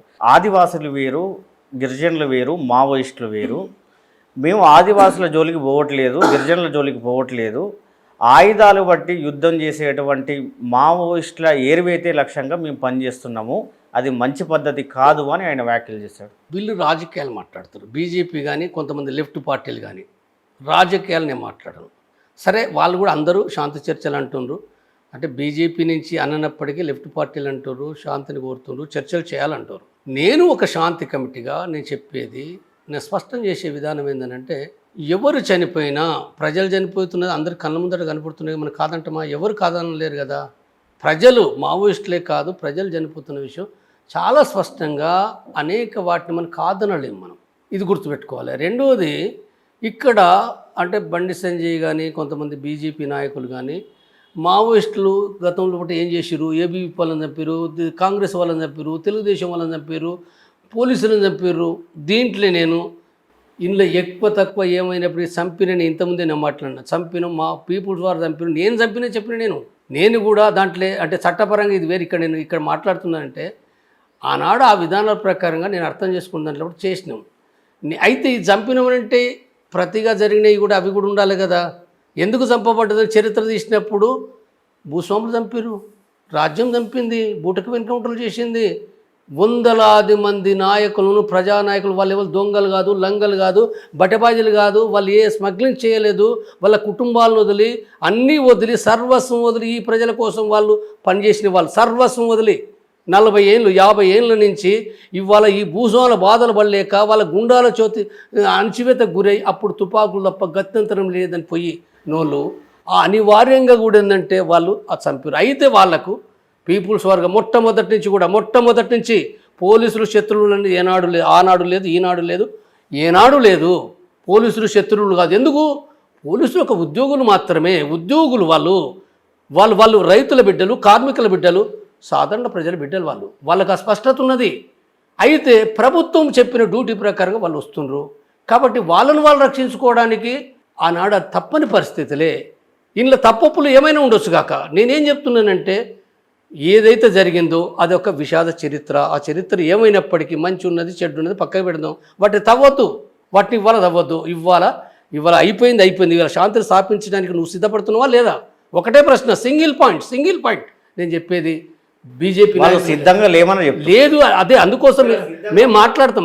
మేము మాట్లాడేదో మేము కన్విన్స్ మేము మెమోరాండం ఇచ్చినగా ప్రధానమంత్రికి ఇచ్చినాం, అమిత్ షాకి ఇచ్చినాం, ఛత్తీస్గఢ్ ముఖ్యమంత్రికి ఇచ్చినాం, ఛత్తీస్గఢ్ ఉప ముఖ్యమంత్రికి ఇచ్చినాము, కిషన్ రెడ్డికి ఉత్తరం రాసినాము, బండి సంజయ్కి రాసినాము, వివిధ రాష్ట్ర ముఖ్యమంత్రులకు రాసినాము, రేవంత్ రెడ్డికి రాసినాము. సరే, అదే జరిగింది. ఇతర రాష్ట్ర ముఖ్యమంత్రులకు జరిగినాయి. మాకు కీలకమైంది కేంద్ర ప్రభుత్వమే కీలక నిర్ణయం తీసుకోవాలి. కాబట్టి తీసుకోవడానికి సంబంధించిన ఏందో అంటే ఈ నెల రోజుల్లో మేము పెట్టింది ఎప్పుడు? పెట్టింది ఏప్రిల్ 12వ తారీఖు మా కమిటీ పెట్టినాం. మేము ఏప్రిల్ 12వ తారీఖు కమిటీ పెట్టినాం. ఆ కమిటీ కూడా చాలా తొందరలో పెట్టినాం. అడాక్ కమిటీ, దాన్ని ఏమన్నా అడాక్ కమిటీ. ఈ కమిటీ పెట్టి మేము ఇంకా అసలు దీంట్లో ఒక వ్యాఖ్య కూడా వస్తుందండి. ఇప్పుడు తుపాకులు వీడితేనే ఓ చర్చలకు అర్థం ఉంటుంది, కానీ మీరు తుపాకులు పట్టుకొని సాయుధంగా ఉండి చర్చలకు వస్తామంటే ఎవరు నమ్ముతారు? అంటే తుపాకులు వదిలిపెట్టిన తర్వాత చర్చలు ఏముంటాయిగా? తుపాకులు వాళ్ళు వదిలిపెట్టి వచ్చిన తర్వాత సరెండర్ అంటారు దాన్ని. ఫస్ట్ పాయింట్, వాళ్ళు తుపాకులు వదిలిపెట్టి ఇక్కడ రావడం అంటే సరెండర్ అయిన తర్వాత ఎవరితో చర్చిస్తావు? సరెండర్ అయినతో చర్చిస్తావా? ఏం చర్చిస్తావు సరెండర్ అయినతోటి? అలా చర్చించడానికి ఏం లేదు కదా. చర్చించడం అంటే ఏమీ లేదు, నథింగ్. అది క్లోజ్. కాబట్టి అంటే నువ్వు డబ్బు ఇస్తావా, ఉద్యోగం, ఇవన్నీ కాదు. వాళ్ళకు సిద్ధాంతం ఉంది. ఆ సిద్ధాంతం ప్రకారం వాళ్ళు పనిచేయాలి. అయితే ఆ పోరాడే ఏదైతే ఉందో ఇప్పుడు తుపాకీ ఉన్నది కాబట్టి ఆ తుపాకీ వదలాలంటే కూడా గౌరవప్రదంగా వాళ్ళతో చర్చించాలి. వాళ్ళందరూ తుపాకులు పట్టుకొని చర్చల కాడికి ఏం రారు. ఎవరో ఒకరో ఇద్దరో ముగ్గురో ఆ పార్టీ ప్రజల పక్షాన వస్తారు వాళ్ళు. కాబట్టి ఆ చర్చలు జరుగుతాయి. ఆ చర్చల లోపట ఒక సామరస్యపూర్వకంగా, ఒక స్పష్టంగా శాంతి కమిటీ ఎందుకుంది? శాంతిని సాధించడానికి మాత్రమే ఉంది. ఎవరి పక్షపాతం లేదు. బీజేపీ పక్షపాతం కాదు, మావోయిస్టుల పక్షపాతం కాదు. నిర్ద్వందంగా నేను చెప్తున్నా, నిర్ద్వందంగా మేము శాంతి కమిటీగా నేను చెప్తున్నా. నేను స్పష్టంగా చెప్పేది ఏంటంటే దాని స్థాపకుని కూడా చెప్తున్నా. ఎవరి ఇష్టాలు అనేది కాదు నాకు, ఎవరేమనుకున్నా పర్లేదు. కానీ స్పష్టంగా చెప్పేది ఏంటంటే పిలిపిచ్చేది నేను మొదటి నుంచి పిలిపించిన, మధ్యలో ఇచ్చిన, అనేక సందర్భాలు ఇచ్చిన. ఈ సందర్భం కూడా మళ్ళీ నేను గట్టిగా చెప్పేది ఏంటంటే మావోయిస్టులు మీరు పెట్టిన మాట్లాడిన విషయాలు చాలా బ్రహ్మాండమైనవి, సరైనవి. దానికి మీరు కట్టుబడి ఉండండి. మీరు అవసరమైతే మీకేం నష్టం లేదు. మొత్తంగా కూడా ఏంటంటే మీరు మరొకసారి కూడా అవసరమైతే మేము చర్చల్లో కనుక సఫలమైతే, ప్రజల యొక్క శాంతి కాముకుల యొక్క దాని ప్రకారంగా సఫలమైతే తప్పనిసరిగా మీరు సాయుధ పోరాట విరమణ చేస్తున్న ప్రకటించండి. ఏమి నష్టం లేదు. తెలియని వాళ్ళు వాళ్ళ సాయుధ పోరాట విరమణ అంటే ఏదో భ్రమపడతారు తప్ప, అదొక అనవసరమైన సెంటిమెంట్ తప్ప. ఆ ప్రకటించడం ద్వారా మీ ఆయుధాలు మీరు కలిగి ఉండండి. మీరు ఆయుధాలు సఫలమయ్యేదాకా కూడా మీరు ఆయుధాలు మీరు కలిగి ఉండండి. మీ పైన దాడికి వస్తే మీ రక్షణ తీసుకోండి. నేను శాంతి కమిటీగా నేను చెప్తా. మీరు చనిపోవడం నేను అంటలేను. చివరి వరకు కూడా ఒక చర్చలు సఫలం అయ్యేంత వరకు మీరు ఉండండి అని వాళ్ళకి చెప్తానా. కేంద్ర ప్రభుత్వాన్ని కూడా నేను మళ్ళీ విజ్ఞప్తి చేసేది ఏంటంటే ఇది గొప్ప అవకాశం. చరిత్ర లోపట ఎవరికి రాని అవకాశం మీకు మాత్రమే వచ్చింది. రాజకీయాలు పక్కకు పెట్టండి, రాజకీయాలు కాదండి. తప్పనిసరిగా ఈ శాంతి చర్చలను మీరు సఫలం చేయగలిగితే మీకు ఈ దేశం లోపట మీ కేంద్ర ప్రభుత్వానికి చాలా గొప్ప పేరు వస్తుంది. ఈ పాయింట్ ఆఫ్ వ్యూలో తర్వాత ఒక శాంతి సాధించిననేది వస్తుంది. ఎవరికి రానిది ఒక మావోయిస్టు దానిని మీరు అది చేసిన ఒక గొప్ప పేరు రావడం మీకు గొప్ప పేరు కాదు, ఈ సమాజంలో వస్తుంది. సమాజం మంచి అంటే ఆ యుద్ధంలో పూట నష్టం జరుగుతుంటే చాలామంది బాధపడుతున్నారు. అనేక మంది ఇవాళ ఒక తెలంగాణ కాదు, ఒక ఆంధ్ర కాదు, దేశంలో మీరు కరెగుట్టలు ఫర్ ఎగ్జాంపుల్ ఓన్లీ 6 days జరిగిన ఆపరేషన్ ఏదైతుందో ప్రతి గంట ప్రతిరోజు మీడియాలో కూడా వచ్చే వార్తలు ఏవైతున్నాయో మనసులో టెర్రర్ చేసినాయి. ఏం జరగబోతుంది, ఎంతమంది చనిపోతుండ్రు అనేది చాలా బాధతోటి కుమిలిపోయినరు. కాబట్టి దీన్ని మీరు అర్థం చేసుకోవాలి. ఈవెన్ పోలీసులు వాళ్ళు ఉద్యోగ ధర్మకు పోవచ్చు, కానీ పోలీసులు కూడా ఏంటంటే వాళ్ళ మనసులో ఎంత కుమిలిపోతుందో నాకు తెలుసు. వాళ్ళేం కోరుకోరు. నేను చెప్తున్నా 90% పోలీసులు కూడా ఇవాళ ఆ యుద్ధాన్ని కోరుకోవటం లేదు. అయితే వాళ్ళు చెప్పలేరు, వాళ్ళకు సంఘం లేదు, వాళ్ళు చెప్పలేరు. కానీ నాకు తెలుసు పోలీసు మిత్రులు అనేక మంది కూడా నాతోటి అనేక మంది మాట్లాడుతుండ్రు, ఫోన్ చేస్తున్నారు, కలుస్తుండ్రు, చెప్తుండ్రు పోవాలి, ఏదైనా మంచిది కాదు. బీజేపీ వాళ్ళు కూడా నాతో మాట్లాడారు. విచిత్రం ఏంటంటే బీజేపీ వాళ్ళు ఏమని మాట్లాడారు? నాయకులు కూడా నేను మాట్లాడినా చెప్తాను. నాయకులు కూడా వాళ్ళు బహిరంగంగా మాట్లాడారు. ఎందుకంటే అక్కడ ఆ విధానానికి భిన్నంగా వాళ్ళు మాట్లాడారు. మావోయిస్టులు కూడా మావోయిస్టులు కాదు, బయట ఉన్న అభిమానులు ఎంతోమంది మాట్లాడారు ఈ శాంతి సాధన ఎట్లా కావాలని. కాబట్టి అన్ని పక్షాన్ని మళ్ళీ విజ్ఞప్తి చేస్తున్నా, రాజకీయాలు కాదు, రాజకీయాలు చేయకండి, శాంతి. కాబట్టి కాల్పుల విరమణ మొదటగా ప్రభుత్వం ప్రకటించాలి అని నేను మళ్ళీ విజ్ఞప్తి చేస్తున్నా. కాబట్టి ఇలా రాజకీయ శక్తుల ఉంటుంది అనేది వేరే విషయం. వాటిని పట్టించుకోవద్దు. శాంతిని కోరుకోండి. శాంతిని మీరు మాట్లాడండి. తప్పనిసరిగా సాధ్యమవుతుంది, 100% సాధ్యమవుతుంది. మావోయిస్టులు పాజిటివ్గానే అర్థం చేసుకుంటారు, చేస్తారనే నమ్మకం నాకు బలమైన విశ్వాసం ఉంది. కర్రీగుట్టలో మొన్న జవాన్లు లేదా సాయుధ బలగాలు జాతీయ జెండా పాతడాన్ని ఎలా చూస్తారు మీరు? ఒకటండి, జాతీయ జెండా అంటే వాళ్ళు ఒక రకంగా 6 రోజులు జరిగింది కాబట్టి ఒక ఆపరేషన్ అనేది ఏందో వాళ్ళు గొప్పగా భావిస్తున్నారు. కానీ ఆ గొప్పగా భావించడం అనే కంటే కూడా సరే వాళ్ళు ఎందుకు భావిస్తున్నారు ఏమిటో అనేది ఏందో వాళ్ళకు తెలుసు ఏంటంటే అక్కడ ఆ ప్రాంతం లోపల అదేదేదో తెలంగాణలో భాగం కొంత ఉంది, ఛత్తీస్గఢ్ భాగం కొంత ఉంది. పోలీసులు అనేక సందర్భాలు గుట్టెక్కినవి ఉన్నాయి, ఎన్కౌంటర్ చేసినవి ఉన్నాయి. కాబట్టి దానికి సరే వాళ్ళు చెప్పుకోవడం అనేది ఏందో అంత పెద్దగా అది ఏదో ఇప్పుడు ఎవరో సమాజంలో అనుకోవాలి కదా, వాళ్ళు ఏదో అనుకుంటున్నారు. సమాజం లోపల అది విదేశీ భూభాగం మనం ఆక్రమించుకున్నాం అని అంటే అర్థం ఉంటుంది. ఇక అది ఒక సెంటిమెంటు. కాబట్టి ఆ సెంటిమెంట్ పైన అంత పెద్ద చర్చ అవసరం లేదు. మీరు ఇంత తపన పడుతున్నారు, శాంతి చర్చల పేరు మీద ఇంత ప్రయత్నం చేస్తున్నారు, కానీ ఒక పక్క ఒక విమర్శ కూడా ఉంది వ్యక్తిగతంగా మీ మీద. బీజేపీకి లేదా రాజకీయ పార్టీలకు అనుకూలంగా అంటే ప్రధానంగా బీజేపీ పార్టీ వాళ్ళకు ప్రధానమైన లెఫ్ట్ ఓరియంటెడ్ ఐడియాలజీ అనేది వాళ్ళను విస్తృతం పరచకుండా, వాళ్ళ పార్టీ నిర్మాణం కాకుండా, వాళ్ళ అధికారంలో లేకుండా చేస్తున్నటువంటి భావాజాలం, వాళ్ళకి అపోజిట్ ఉన్నటువంటి భావాజాలాన్ని నిర్మూలించాలంటే ప్రధానంగా మావోయిస్టులను నిర్మూలించాలి. తద్వారా భావాజాలాన్ని చంపేయాలి.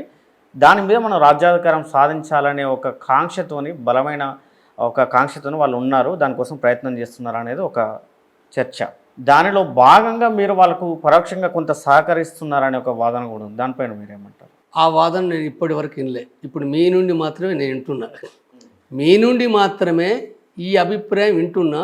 బహుశా ఇది రేపు నాకు మీరు చెప్పేది ఏదైతుందో అంటే ఈ రకంగా జంపన రాజకీయాలను తొలగించే కుట్ర జరుగుతుందని భావిస్తున్నా.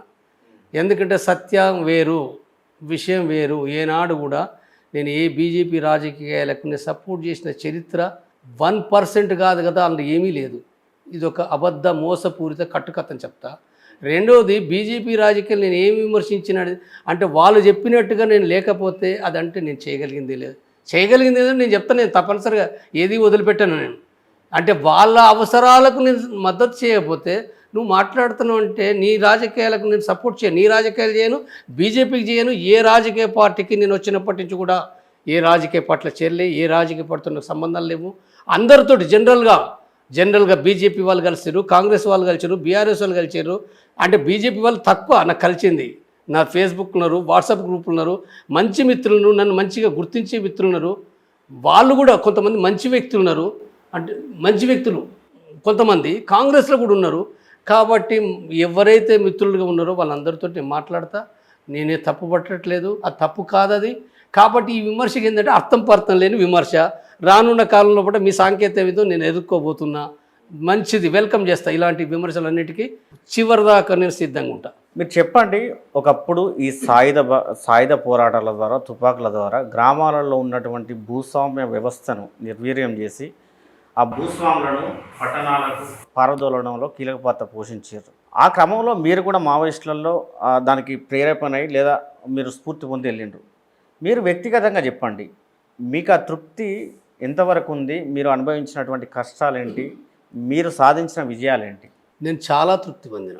నేను ఘంటాపదంగా చెప్తాను. చెప్పడానికి సిగ్గుపడటం లేదు, చెప్పడానికి భయపడటం లేదు. నేను చరిత్ర చెప్తాను. నేను ఎప్పుడైనా నేను దాచుకోను. ఆ చరిత్ర గొప్ప చరిత్ర. భూస్వాములకు వ్యతిరేకంగా పోరాడింది, ఫారెస్ట్ అధికారులకు వ్యతిరేకంగా పోరాడింది, సారా కాంట్రాక్టర్లకు వ్యతిరేకంగా పోరాడింది, తునికా కాంట్రాక్టర్లకు వ్యతిరేకంగా, అనేక మంది కాంట్రాక్టర్ల యొక్క దోపిడీకి వ్యతిరేకంగా, భూస్వాములకు వ్యతిరేకంగా, పెట్టుబడిదారులకు వ్యతిరేకంగా కూడా పోరాడింది.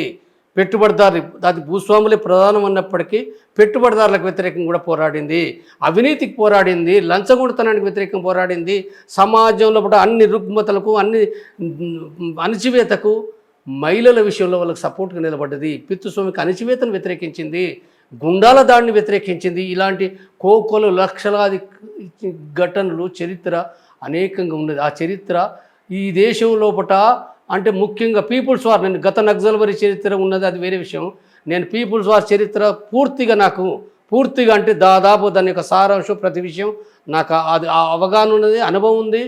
నేను స్పష్టంగా దాని చరిత్ర, హింసల చరిత్ర పక్కకు పెడదాం, అదొక చరిత్ర, అది వేరే. కానీ ప్రజల కోసం పోరాడిన చరిత్ర ఈ హైదరాబాద్లో ఉంది, వరంగల్లో ఉంది, ఆంధ్రలో ఉంది, గుంటూరు ఉంది, అనేక ఈ మొత్తం ఆంధ్రప్రదేశ్లో ఉంది. అది పరుచుకొని ఉన్నది, అది తుడిచివేయలేవు. చరిత్రను తుడిచివేయడం ఎవరి తరం కాదు. అది లిఖిత రూపంలో ఉంది. అది అనేక రకాలుగా తుడిచివేయలేము. ఒకనాడు చార్వాకుల చరిత్ర రాయబడని చరిత్ర ఇవాళ తవ్వుతున్నారు. ఇవాళ దాని వారసులు చార్వాకుల చరిత్ర కంచి ఈ దేశంలో పుట ఈ వర్ణ వ్యవస్థ వ్యతిరేకంగా పోరాడిన చరిత్ర ఉన్నదనే విషయం మనం మర్చిపోకూడదు. ఆ తర్వాత నేను మళ్ళీ చెప్తున్నా, భగత్ సింగ్ ఆనాడు అతి కొద్ది మంది కానీ భగత్ సింగ్ను ఉరిదీసినప్పటికీ ఆయన చరిత్రను తుడిచివేయలేరు, సాధ్యం కాదు. కానీ ఇవాళ మావోయిస్టు పార్టీ చరిత్ర నువ్వేమి తుడిచేస్తావు? ఎవరు తుడిచేస్తాడు? ఎవడు తుడిచివేయలేడు. ఎవడు కూడా వాళ్ళు చనిపోయినా, నేను చెప్తున్నా, నువ్వు లక్షల బలగాలు పెట్టి చంపినా మావోయిస్టు పార్టీ చరిత్రను అది ఏదైతుందో అది తుడిచివేయలేరు. కాబట్టి ఆ చరిత్ర మళ్ళీ ఈ దేశ ప్రజలకు వస్తుంది. అయితే ఆ హింస వేరది. ఇవాళ నేనేం చెప్తున్నంటే, హింస ఇవాళ నేను స్పష్టంగా చెప్తున్నాను, నేను వాళ్ళకు కూడా చెప్తున్నాను, నేను మిత్రపూర్వకంగా చెప్తున్నాను. నేను ఆ పార్టీలో లేను, నాకు శత్రువులు కాదు. నేను మిత్రపూర్వకంగా ఎవరికైనా చెప్పడం తప్పనిసరిగా చెప్తాను. నేను వాళ్ళు ఏదో అంటారని నేను భయపడను, నేనేం తప్పు చేయటం లేదు. కాబట్టి నేను చెప్పేది ఏంటంటే, ఇది ఆలోచించడం చెప్తున్నా. అయితే వాళ్ళ పోరాట చరిత్ర, వాళ్ళ సిద్ధాంతం ఏదైతుందో సమానత్వం, నేను చెప్పేది మళ్ళీ చెప్తున్న సమానత్వం, ప్రజాస్వామ్యం, నిజమైన ప్రజాస్వామ్యం కోసం వాళ్ళు రావాలని ఏదైతుందో ఇది సరైంది. కాబట్టి వాళ్ళు ఈ సమాజంలోకి వచ్చి వాళ్ళు ఒక పార్టీగానే మావోయిస్టు, నేను మళ్ళీ చెప్తున్నా మావోయిస్టు పార్టీగానే వాళ్ళు రావాలి. వాళ్ళు ఈ సమాజంలో పట్ల వాళ్ళు మాట్లాడాలి.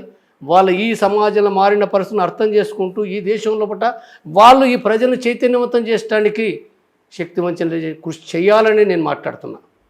వాళ్ళు చేయడం అనేది ఉందో అది ఒక మంచి విషయం అవుతుంది, అది చెయ్యాలి. వాళ్ళు స్పష్టంగా వాళ్ళ అవగాహన ముందట పెట్టాలని నేను మళ్ళీ వాళ్ళకి విజ్ఞప్తి చేస్తున్నా. కానీ ఎక్కడో ఒకప్పుడు లభించినటువంటి ప్రజా మద్దతు, సంఘీభావం, ఆదరణ ప్రజల నుండి ఈరోజు మావోయిస్టులు కోల్పోయారు అని అంటే ఏమంటారు మీరు? కోల్పోయిందండి నేను చెప్పడం కాదు, వాళ్ళే కోల్పోయి వాళ్ళకి తగ్గిందనే విషయం వాళ్ళ డాక్యుమెంట్లో ఏనాడో రాసుకున్నారు. 12 రాసుకున్నాం, నేను ఉన్నప్పుడే రాసుకున్నాం, అందరు కలిసి రాసుకున్నాం, 16లో రాసుకున్నాం. 17 డిసెంబర్లో వచ్చిన వాళ్ళు ఏమి ఈ విషయాలు గుర్తించడానికి ఏనాడు వెనకం చేయలే. నాకు తెలుసు వాళ్ళ నిజాయితీ పట్ల నాకు ఆ గౌరవం ఉంది స్పష్టంగా. వాళ్ళ సమీక్షలున్నాయి, స్పష్టమైన సమీక్షలున్నాయి. బయట వీళ్ళకి ఏం తెలియదు. ఏనాడు కూడా వాళ్ళు లైన్ ఒక్కటి తప్ప చాలా విషయాల్లో వాళ్ళు నిజాయితీగానే వాళ్ళు సమీక్షించుకుంటుండ్రు. రూపేష్ మాట్లాడింది కూడా అర్థం చేసుకుంటే ఆ కాంగ్రెస్ నాయకులు చంపిన దానిపైన కూడా వాళ్ళు ఎంత పాశ్చాత్యాపం మాట్లాడారు. మేము అనుకోలేదు, జరిగింది మా మిస్టేక్ అని చెప్పిండు. వాళ్ళు ఏనాడో ఇవ్వాలి కాదు, ఏనాడో సమీక్షించుకున్నారు. దాన్ని మళ్ళీ ఆయన చెప్పిండు. అంటే కాంగ్రెస్ పార్టీ అనేది కాదు, అంటే ఆ దృష్టి పెట్టుకున్న ఆనాడు జరిగిన పరిణామం అని చెప్పిండు. కాబట్టి వాళ్ళు శ్రీపాదరావు చంపింది ఏంటంటే ఒక లోకల్ దళం జరిగింది, పార్టీ విధానాల ప్రకారం జరగలే చెప్పినావు. నేను ఆనాడు సెక్రటరీని, తెలంగాణ సెక్రటరీ ఉన్నా, ఆనాడే చెప్పినావు. అది అందరికీ అందలేము. నేను ఒక ఇంటర్వ్యూ ఒక డాక్యుమెంట్ చేస్తే డాక్యుమెంట్లు దాంట్లో కూడా నేను అర్ధగంట మాట్లాడినా శ్రీపాదరావు గురించి స్పష్టంగా చెప్పిన. నేను ఆ పార్టీ ఏం సమీక్షించింది నేనే చెప్తున్నాను విషయం. కాబట్టి చాలా తప్పులు, కొన్ని మిస్టేక్స్ వాళ్ళు చెప్పకపోతే చాలా వరకు వాళ్ళు సమీక్షించుకున్నారు వాళ్ళు. అయితే లైన్ ఫస్ట్ ఇవ్వాలా, ఆ లైన్ అనేది ఉందో అది మారితే వాళ్ళు బయటికి రావడం అంటే ఒక గౌరవప్రదంగా చర్చలు జరిగి ఆ చర్చలు కూడా సఫలమైనప్పుడు జరిగేది వాళ్ళు సాయుధ పోరాట విరమణే, దానికి ఏమీ లేదు. అట్లయితేనే శాంతి అనేది అట్లే ఉంటుంది తప్ప, లేకపోతే నేను మళ్ళీ చెప్తున్నా ఏమీ లేదు, మళ్ళీ పోయి గంతే తుపాకులు కంటిన్యూ చేస్తే యుద్ధమే కదా. మీరు అల్టిమేట్గా అడవుల నుంచి తుపాకులు వీడి రాజ్యాంగబద్ధంగా ప్రజాస్వామ్యయుతంగా ఎన్నికలలో పాల్గొని మీరు పోరాటం చేయాలని చెప్తున్నారా? మీరు ఎన్నికల పోరాడతారా లేదా అనేది సెకండరీ విషయం. వాళ్ళు కనుక సాయుధ అంటే ఇప్పుడు నేను చెప్పిన దాని ప్రకారం జరిగితే వాళ్ళు అన్ని నిర్ణయాలు తీసుకునే శక్తి సామర్థ్యం నాకంటే వాళ్ళకే ఎక్కువ ఉన్నాయి. నాకంటే ఎక్కువగా అన్నీ ఆలోచించగలరు. నాకు తెలుసు, చాలా అనుభవం ఉన్న అవగాహన ఉన్న వాళ్ళు అనేక మంది ఉన్నారు. అలా అనేక నాయకత్వ శ్రేణి ఉన్నది. కాబట్టి తగిన నిర్ణయాలు వాళ్ళు తీసుకోగలరు. నేను ఇప్పుడు ఈ సందర్భంగా నేను మాట్లాడే కంటే కూడా నేను ఏం చెప్తున్నా, ఇంతవరకు నేను శాంతి సాధనకు సంబంధించిన దాంట్లో పాటు సరైన దాన్ని కొనసాగే విధంగా మీరు ప్రభుత్వందే ఇప్పుడు ప్రధాన బాధ్యతని చెప్తున్నా. మీరు స్పష్టంగా చాలా చెప్పిండ్రు, మరింత అవసరమైతే మరింత స్పష్టం చేయండి. నేను మీకు అంటే నా శాంతి కమిటీగా చెప్తున్నాను. నేను మీపై నేను ప్రెషర్ పెట్టడం లేదు, తుది నిర్ణయం మీదే. శాంతి కమిటీగా చెప్పడం నా బాధ్యత. మేము చెప్పినవి అన్నీ మీరు స్వీకరించాలని లేదు. మీ పైన మేము ఏమీ చేయడం, కేంద్ర ప్రభుత్వాన్ని కూడా మేము మళ్ళీ చెప్తున్నాం, కాల్పుల విరమణ ప్రకటించడం ద్వారా అభ్యర్థిస్తున్నాం. మేము ఆదేశించడం లేదు, ఆదేశించే శక్తి మాకేం లేదు. మేము చాలా చిన్న వ్యక్తులు, మేము శాంతిని కోరుకునే వ్యక్తులుగా ఈ ప్రజలకు చెప్తున్నాం. కేంద్ర ప్రభుత్వాన్ని అభ్యర్థిస్తున్నాం. రాజకీయాలు కాదు, నాకు కేంద్ర ప్రభుత్వమే చేయాలి తప్ప ఇంకెవరూ చేయలేరు ఈ దేశంలో, ఓన్లీ కేంద్ర ప్రభుత్వం. కాబట్టి కేంద్ర ప్రభుత్వం దీన్ని అర్థం చేసుకొని తప్పనిసరిగా శాంతి సాధించబడుతుంది. మీరు ఏదైతుందో విశాల హృదయంతో మీరు కొనసాగించండి అని అభ్యర్థిస్తున్నాను నేను. ఎందుకంటే ప్రాణాలు కాపాడాలి, ఈ దేశంలో శాంతి రావాలి. వ్యక్తిగతంగా జంపన్న పాల్గొన్న మిలిటెంట్ ఉద్యమాలలో ఎక్కువగా ప్రాణ నష్టం కలిగి అయ్యో ఇలా చేయకుండా ఉండాల్సింది అని పశ్చాత్తాపడ్డ సందర్భం ఏదైనా ఉందా?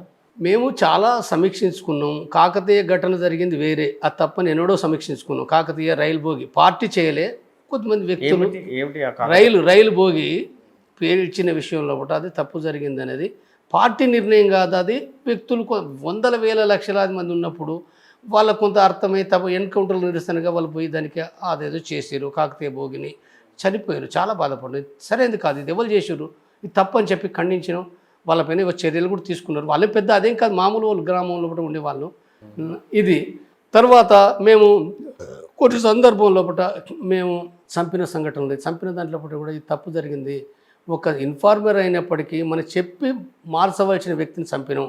కొంతమంది ఇన్ఫార్మర్లు చంపిన వాళ్ళలో ఎవరున్నారు అట్లా చంపిన వాళ్ళలో? చాలా మంది ఉన్నారు. ఇప్పుడు పేర్లు నాకు అంతమంది పేర్లు ఏం ఉంటాయి, ఏమి అవన్నీ ఎంతమందిని చంపుంటారు? నేనా వ్యక్తిగతంగా నేను ఎక్కడ కూడా నేను స్వయంగా చంపినా ఏమీ లేవు. నేను స్వయంగా, కానీ నేను ఒక నాయకత్వం వహిస్తాను కదా, ఆ మొత్తం లోపల కూడా నాయకత్వం వహిస్తాం కాబట్టి ఎవరు చంపినట్టే, ఎవరు చంపినా అన్నిటికీ ఉంటుంది, దాని బాధ్యత వహిస్తాం కాబట్టి. అంటే అనేకంగా ఉంటాయి. అయితే నేను నాయకత్వం వహించిన దాదాపు ఎక్కడ కూడా నేను మిస్టేక్ చేయాలి, దానికి పరోక్షంగా కారణం అవుతాం. కానీ నేను ఎక్కడ అంటే ఆ విధానాల ప్రకారంగా చంపిన అది కూడా హత్యే కదంటే హత్యే. నేను ఇప్పటికీ అంటాను కదా, ఆ విధాన ప్రకారంగా చేసింది నువ్వు నిజమైన ఇన్ఫార్మరే కాను, నిజంగా చంపాలని అనుకున్నా, ఆ విధాన ప్రకారం అనుకున్నా, ఇప్పుడు నేను మాట్లాడుతున్న ప్రకారం తప్పవుతుంది కదా. ఆ తప్పుకి కారణం ఎక్కడుందని అంటే ఆ యుద్ధంలో ఉంది. ఆ యుద్ధం ఎందుకు ఉందనంటే మళ్ళీ పాత చరిత్ర బల భూస్వామి దోపిడీ లింక్ ఉంది. కానీ ఇవాళ పరిస్థితులు మారినప్పుడు ఆ పార్టీ దాంట్లో తప్పేం లేదు, గౌరవప్రదంగా ఆ పార్టీని ఆహ్వానించాలి. అది చేయడమే మంచిది, అది చేయడం ద్వారా సమాజానికి మంచిది, ఆ పార్టీకి మంచిది, కేంద్ర ప్రభుత్వానికి మంచిది, సమాజానికి మంచిది. అందుకోసమే అందరు కోరండి, రాజకీయాలు పెట్టకండి, రాజకీయాలు పెడితే నాశనం అవుతాయి. దళిత ఉద్యమాలకు రాజకీయాలు ఉన్నాయి, బీసీ ఉద్యమాలకు రాజకీయాలు ఉన్నాయి, ఈ దేశంలో ప్రతి సమస్యకు రాజకీయాలు ఉన్నాయి. సమస్య సాల్వ్ అయ్యే వాటిని రాజకీయాలతోటి ఏళ్ళకేళ్ళు దశాబ్దాల తరబడి అది పెండింగ్లో ఉంటాయి, దాని కోర్టులని అదని ఇదని ఉంటాయి. కానీ దీనికి అట్లా కాదు, ప్రాణాలు పోతున్నాయి. నేను మళ్ళీ చెప్తున్నా, మీరు రాజకీయాలు చేయకండి, స్పష్టంగా మీరు శాంతిని కోరండి. పోలీసులారా నేను మళ్ళీ విజ్ఞప్తి చేస్తున్నాను, మీరు మాట్లాడండి, మీరు ఏ రకంగా మీరు ఎక్కడ ద్వేషపూరిత వ్యాఖ్యలు చేయకండి. నేను లెఫ్టిస్టులను కూడా కొడుతున్నా, మీరు ద్వేషపూరిత వ్యాఖ్యలు కాకుండా ఇద్దరి మధ్యన శాంతి కుదిరే విధంగా, శాంతి సాధనకు అవసరమైన విషయాలు మాట్లాడండి. తప్పనిసరిగా శాంతి సాధనకు అవసరమైన విషయాలు అందరూ మాట్లాడాలి. ఇప్పుడు మీతో పాటు శాంతి చర్చలలో ఎవరెవరు పాల్గొంటున్నారు? ఇప్పుడు ఎవరెవరు పాల్గొంటున్నారో మా కమిటీ ప్రకటించినాం కాబట్టి ఆ కమిటీకి సంబంధించిన వివరాలు ఏవైతున్నాయో ఇప్పుడు మనకి చర్చ అవసరం లేదు. ఏ కమిటీ ఏదైతుందో మనం అది మాట్లాడుకునేటప్పుడు మాట్లాడదాం. కారణం ఏంటంటే ఇప్పుడు చర్చలో మీతో పాటు పాల్గొంటున్న వారే గతంలో చర్చలలో మధ్యవర్తిత్వం వహించారు వాళ్ళు కూడా. ఇప్పుడు గతంలో మధ్యవర్తిత్వం గత చరిత్రలకు దీనికి పోలికే లేదు. నేను స్పష్టంగా చెప్తున్నా, గత చరిత్రకు దీనికి సంబంధం ఉన్నమాట వాస్తవమే. గత చరిత్రలో కూడా వాళ్ళ చర్చలకు ప్రక్రియ చేసిన వాళ్ళపైన ఆనాటి చరిత్రలో అది మనం గౌరవించదగిందే, ఆ అనుభవాల నుంచి నేర్చుకోవాల్సిన విషయమే. కానీ గత చరిత్రలాగానే ఇది ఉండదని నేను మళ్ళీ చెప్తున్నాను. నేను గత చరిత్రలాగా శాంతి కమిటీ ఉండదు. శాంతి కమిటీ చాలా స్పష్టమైన అవగాహనతోటి అది స్టార్ట్ అయింది, స్పష్టమైన అవగాహనతోటే స్టార్ట్ అయింది. అది కొనసాగి తీరుతుంది, అది 100% కొనసాగి తీరుతుంది. ఒకవేళ కేంద్రం లేదా బీజేపీ ప్రభుత్వం ఒప్పుకోకపోతే ఏం చేస్తారు? ఒప్పుకోకపోతే ఇప్పుడు ఈ ప్రశ్నలు చేసుకొని ఇప్పుడు ఇది చేస్తాం అది చేస్తామంటే కాదు కదా. ఒప్పుకోవడానికి మేము సర్వ ప్రయత్నాలు చేస్తున్నాం. ఒప్పుకోవాలని మా నమ్మకం ఉంటుందిగా, నమ్మకం లేకపోతే పనే చేయకూడదు. ఏ నమ్మకం లేనోడు పని బంద్ పెట్టుకోవాలి, చర్చలన్నీ మాట్లాడుతుంది. నేను స్పష్టంగా చెప్తాను, మళ్ళీ చెప్తాను, నీ నమ్మకం లేకపోతే నువ్వు చర్చలు ఎందుకంటున్నావు? యుద్ధం చేయి, నువ్వేం చేస్తావో చేయి, లేకపోతే దాన్ని విమర్శించు, ఎట్లా గెరావు చేస్తావో చేయి. నీకు నమ్మకం లేకపోతే నువ్వు ఎట్లా యుద్ధం చేస్తావో, ఎట్లా పోరాడుతావో పోరాడు. కానీ చర్చలు ఎందుకంటున్నావు? నువ్వు శాంతి ఎందుకంటున్నావు? నేనేమంటున్నా, శాంతి అంటున్నా, చర్చలు అంటున్నా, కాల్పుల విరమణ అంటున్నా. నేను అనుకుంటున్న దాన్ని నేను చివరి వరకు నాకు నమ్మకం ఉన్నంత వరకు అది మాట్లాడతా. ఎవరు రారు, ఇద్దరు మొండిగొట్టాలి, ఏమి జరగదు అనుకున్న రోజు నేను వదులుతున్నా. మళ్ళీ సమాజంలో ఉంటుంది, నేను ఒక్కని కాదు, ఈ సమాజంలో అనేక పిడికడి మంది కూడా కాదు, కమిటీలు కూడా కాదు. నేను మళ్ళీ చెప్తున్నా, పిడికడి మంది కమిటీలు డిసైడ్ చేయలేవు. ఈ సమాజంలో ప్రజలు, ప్రజాస్వామికవాదులు ఖచ్చితంగా డిసైడ్ చేస్తారు. అది వాళ్ళు ఏం చేయాలనో వాళ్ళు చేస్తారు. అది చేయకపోతే ఒప్పిస్తారు, ఒప్పుకోకపోతే అప్పుడు రాజకీయ పరిణామాలు వేరు ఉంటాయి. ఎవరైనా, నేను మావోయిస్టులకైనా ప్రభుత్వానికైనా, అంటే ప్రభుత్వం ఇప్పుడు ఎక్కువ మొండి వైఖరి, వాళ్ళు చాలా స్పష్టంగా ఉన్నారు. నేను భయపడి కూడా, నాకేదో వాళ్ళ చేత భయం కూడా కాదు నేను చెప్పేది.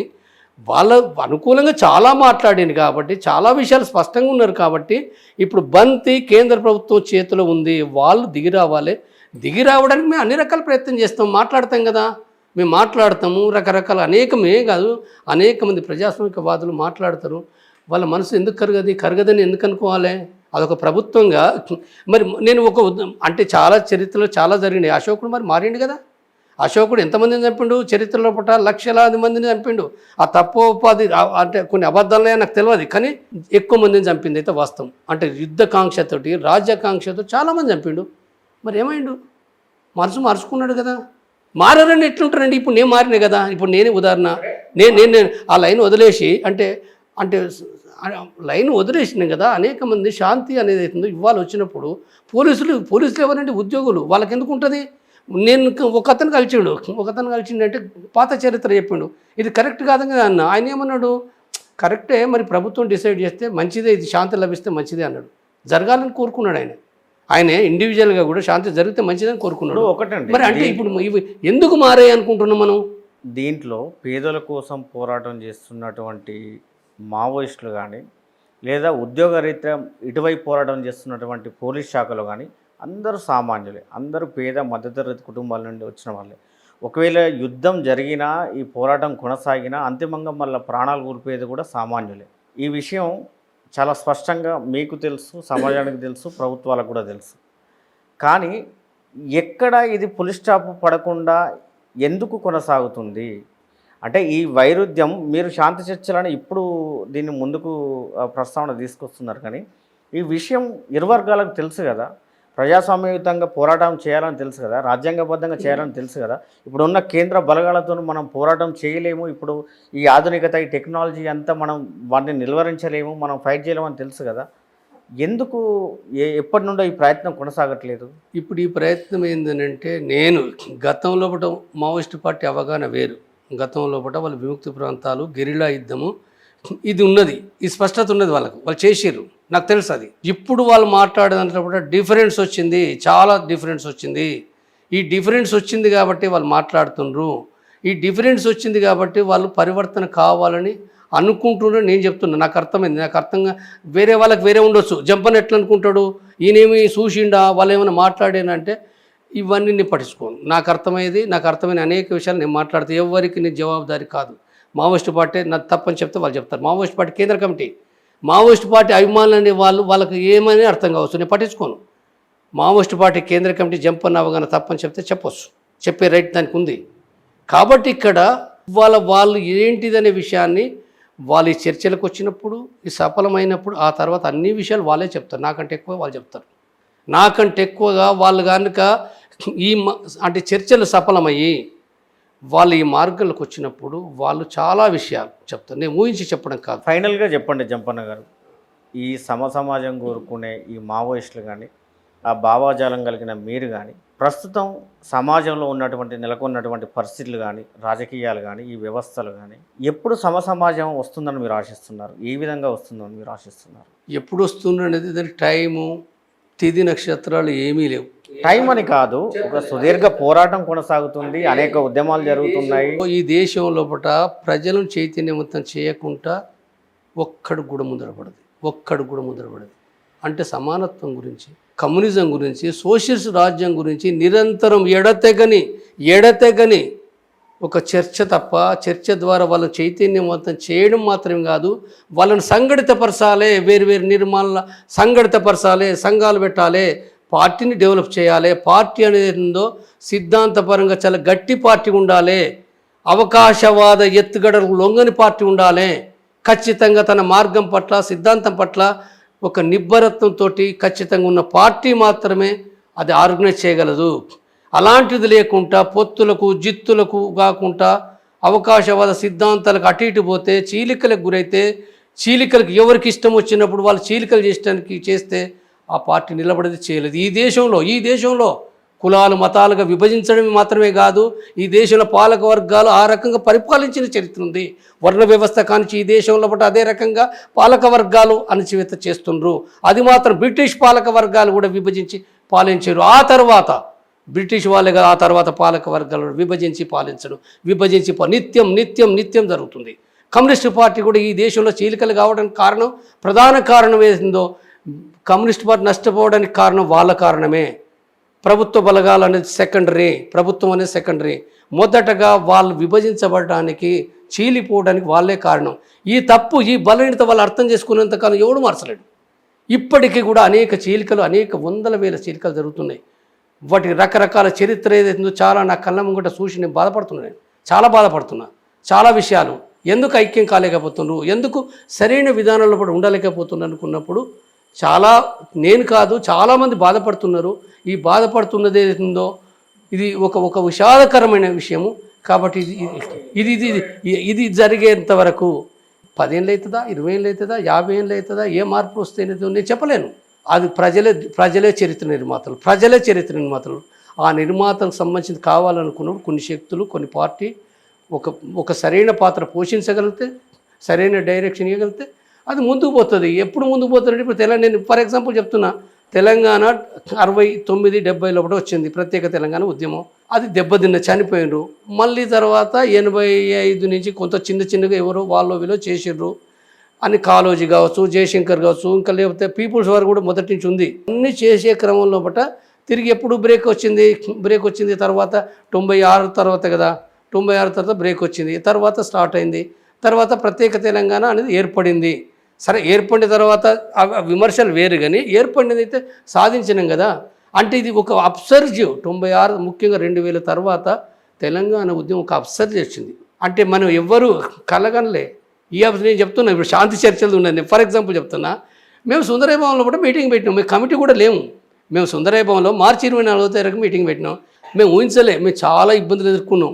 అర్బన్ నక్సల్స్ అంటారు, మిమ్మల్ని చంపేస్తారు, జంపన నీకెందుకని బెదిరించిన వాళ్ళు అన్నాను.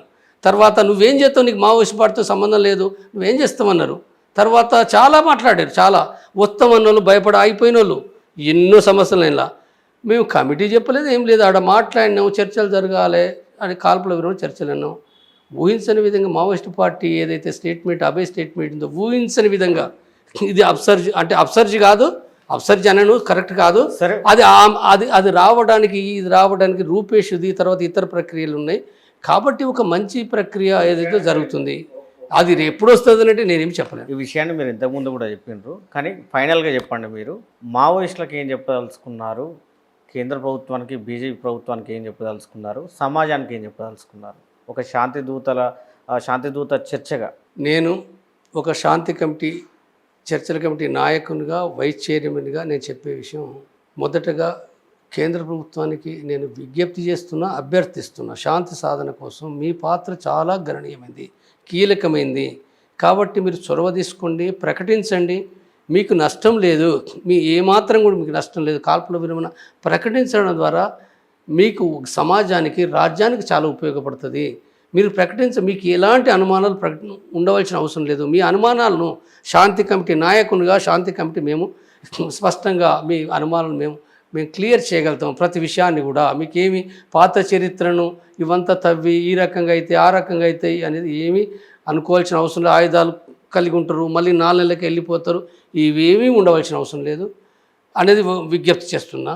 రెండోది, మావోయిస్టులకు కూడా నేను మళ్ళీ మీరు చాలా విషయాలు మాట్లాడారు, ఆహ్వానించదగింది. సమాజం ఇప్పటికే చాలామంది చాలా మంచిగా మాట్లాడినారు అనేది ఏందో, మీ పైన అభిమానం పెరిగింది, సరైన విధానం. మీరు అవసరమైతే నేను చెప్తున్నా, మీరే ఆలోచించుకోండి. చర్చలు సఫలమయ్యే క్రమంలో అంటే ఆల్రెడీ వాళ్ళు పెట్టారు, ఆయుధ విసర్జన ఎజెండాలో పెట్టారు, వాళ్ళు పెట్టడమే అది అయిపోయింది, క్లియరే, అది 100%. మీరు అవసరం అనుకుంటే ఇంకెవరెవరో ఏమేమో చర్చిస్తారు. కాబట్టి చర్చలు సఫలమైతే సాయుధ పోరాటమే విరమిస్తామని చెప్పడం నష్టమేం లేదు మీకు. దాంతో ఏమి అదేదో పెద్ద అదేం లేదు. మీ సిద్ధాంతం సమానత్వ సిద్ధాంతం, మీ సిద్ధాంతం ప్రజాస్వామ్యం, అది కదా మీరు అది వదులుతలేరు కదా. కాబట్టి దీనికి ఏమీ నష్టం లేదు, మీరు చెప్పొచ్చు. అయితే అది మీ ఇష్టం. నేనేమి చెప్పనంత మాత్రాన మిమ్మల్ని నేనే తప్పు పడతలేను. నేను చెప్పేదిగా నేను చెప్తున్నా, అంతే తప్ప మీరేదో తప్పు చేస్తుండే దాంతో నేను మాట్లాడటం లేదు. కాబట్టి శాంతిని సఫలం చేయండి అని చెప్తున్నా. శాంతిని సఫలం చేయడానికి ఈ 2 మావోయిస్టు పార్టీ, కేంద్ర ప్రభుత్వమే నిర్ణయం చేసేది. మధ్యలో ఎవరు చేసినా జస్ట్ ప్రభావం కొంత ఉపయోగపడే తప్ప వాళ్ళే కీలకమైన పాత్రధారులు. అయితే శాంతి కమిటీ కాదు, ఈ దేశంలో కూడా విశాలమైన ప్రజలు, నేను మళ్ళీ గుర్తు చేస్తున్నా, ఈ దేశంలో కూడా కుల సంఘాలని, మత సంఘాలని మీరు కూడా శాంతిని కోరండి, వర్గ సంఘాలని, ప్రజా సంఘాలని కోరండి, కమ్యూనిస్ట్ పార్టీలు కోరండి. కోరిండ్రు వాళ్ళు చాలా బ్రహ్మాండంగా. ఇప్పుడు కమ్యూనిస్ట్ పార్టీలు, ఎంఎల్ పార్టీలు, దాదాపు 10-15 పార్టీలు అందరూ మాట్లాడారు. చాలా మంచి సందేశం. తర్వాత కాంగ్రెస్ పార్టీ మాట్లాడింది, బీఆర్ఎస్ మాట్లాడింది, బీఆర్ఎస్ కూడా కేసీఆర్ కూడా మాట్లాడిండు, రేవంత్ రెడ్డి మాట్లాడిండు. తర్వాత ఇతరులు కూడా దాదాపు అందరూ ఒకరు వెనుక మాట్లాడుతుండ్రు. దేశంలో కూడా నా ఉద్దేశంలో రేపు ఇతర పార్టీలు కూడా మాట్లాడతారు. నాకు ఉంది, అది దేశంలో చర్చ జరుగుతుంది. అవి ఏవైతున్నాయో దేశంలో కేరళలో ర్యాలీ చేసిండ్రు, ఛత్తీస్గఢ్లో కూడా మీటింగ్లు అయినాయి. కాబట్టి ఇవి పెరుగుతాయి. పెరిగినప్పుడు తప్పనిసరిగా ప్రజాభిప్రాయం పెరుగుతుంది. కాబట్టి వివిధ పార్టీలు కూడా మాట్లాడతారు. బీజేపీ ప్రభుత్వం కూడా మీరు ఏవైతున్నాయో పరిచయమైన పదజాలం కంటే కూడా ఆ శాంతిని నెలకొల్పడానికి మీరు సంయమనతోటి ప్రయత్నాలు చేయండి. మీకు క్లారిటీ లేకపోతే మీరు అన్ని రకాల మీకు ఇంటెలిజెన్స్ వ్యవస్థలనే లేదా ఇతర శాంతి కమిటీ వాళ్ళను ప్రజాస్వామిక వాళ్ళందరితో సంప్రదించండి. మీరు తగిన నిర్ణయం చేయండి. మీకు నమ్మకం లేకపోతే మీరు ఎవరు చేయలేరు. కానీ ఏమంటుంటే వాళ్ళు మావోయిస్ట్ పార్టీ చెప్పిన వాళ్ళు మేము నిజాయితీగా చెప్తున్నాము, పాత పద్ధతులు కాదు అనే విషయం చెప్పారు. కాబట్టి నమ్మండి. పాత పద్ధతిలో ఇవి జరిగినాయి అవి జరిగిన తవ్వద్దు, ఎవరు తవ్వకూడదు, మంచిది కాదు. పాతగా జరిగినవి తవ్వుకుంటే ఏమైతే మళ్ళీ విద్వేషం ఎందుకు? కాబట్టి శాంతిని స్థాపించండి. నేను మళ్ళీ విజ్ఞప్తి చేస్తున్నా. శాంతి తప్ప మరొకటి ఏమీ లేదు. ఓకే అన్న, ఖచ్చితంగా మీ ద్వారా ఈ శాంతి చర్చలు సఫలమై ప్రజా జీవితంలోకి మావోయిస్టులు వచ్చి వాళ్ళ ప్రాణాలను కాపాడుకోవడంతో పాటు మరింత ప్రజా చైతన్యం తీసుకొచ్చి అందరూ కూడా బాగుండాలని కోరుకుంటూ థ్యాంక్ యూ సో మచ్ అన్న. Thank you.